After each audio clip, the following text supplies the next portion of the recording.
Now, moving on to de Broglie's relation. So de Broglie ने basically wave nature of matter suggest किया था and he also gave the relation between momentum एक particle का और जो उसकी wavelength हो of the wave हो। और इस relation को हम लिख सकते हैं using lambda is equals to h over p जहाँ पे p is basically mv। So wavelength is equals to h divided by mv। इस फॉर्मूला में h is basically the Planck's constant, p show करता है मोमेंटम को of the wave, m represent करता है मास को और v शो करता है वेलोसिटी को। ये particle nature of electromagnetic wave use होता है इन क्वांटम स्कैटरिंग।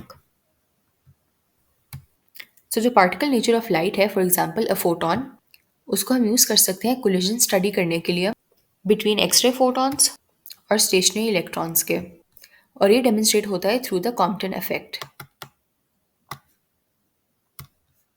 तो फॉर एग्जांपल जब एक्सरेज टारगेट होती हैं किसी भी स्टेशनरी इलेक्ट्रॉन पर, वो स्कैटर होती हैं थ्रू एन एंगल थीटा और उनकी एक डिफरेंट वेवलेंथ होती है compare to the incident photons.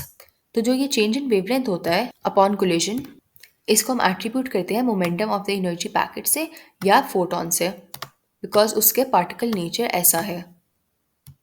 और इस चेंज इन वेवलेंथ और थीटा के बीच में हम रिलेशन डिराइव कर कंजर्वेशन ऑफ एनर्जी और कंजर्वेशन ऑफ मोमेंटम का लॉ लगा के, और हमारे पास इक्वेशन आएगी lambda hat minus lambda is equals to h over m e multiplied by c multiplied by 1 minus cos theta. इस इक्वेशन में lambda hat basically final wavelength है आफ्टर स्कैटरिंग, लैम्डा खाली इनिशियल वेवलेंथ है, m ही मास है of the electron, c speed of light है और h divide by m e c एक constant है जिसको हम कॉम्पटन वेवलेंथ भी कहते हैं। तो फॉर एग्जाम्पल जब कॉस थीटा की वैल्यू -1 हो, तो जो मैक्सिमम वैल्यू है of the shift in this wavelength, मतलब लैम्डा हैट माइनस लैम्डा सिर्फ ट्वाइस हो सकता है ऑफ द कॉम्पटन वेवलेंथ।